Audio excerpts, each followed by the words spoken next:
When I began my journey with Reiki level 1 and Reiki level 2, I was reading up a lot of literature on it and I came across pictures of crystals and I instantly fell in love with them. So I enlisted myself for a short course in crystal with a Reiki master. I was introduced to clear quartz and rose quartz at the time. Rest all the crystals were basically in the form of diagrams. Now, immediately as soon as I brought these crystals home, I was told that I could manifest things that were so dear to me.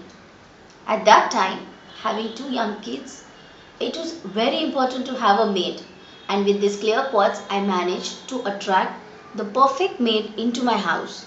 And that sort of set me off on my journey with crystals.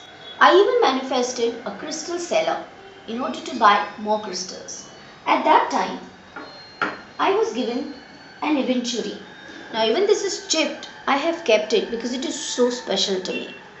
It has a story with it. My elder son, at the time 2.5-year-old, was diagnosed with a blood condition wherein his blood platelet count would be continuously low, and any kind of surgery or injections was just not possible to be given to him. He also developed tonsillitis at the time, and doctors recommended a surgery. But we couldn't operate him as basically he had this condition.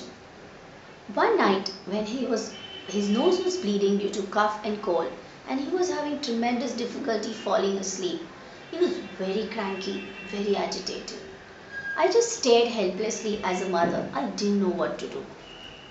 And at that time, all by myself, my eyes went to this aventurine as if it was telling me to pick it up. I picked up this aventurine and I did the clockwise and anti-clockwise treatment that I was taught at the time over the tonsil area. I did it and I prayed fervently for my child's bleeding to stop and for him to sleep soundly. And he did sleep peacefully. The bleeding stopped. And when we went for the medical checkup, the doctor was amazed that where did the tonsil go? He just couldn't figure it out. But I did. This little fellow had conducted its magic.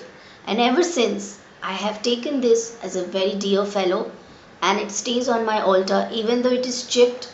And all the other chipped crystals, I personally put it in my garden. This one is very close to my heart.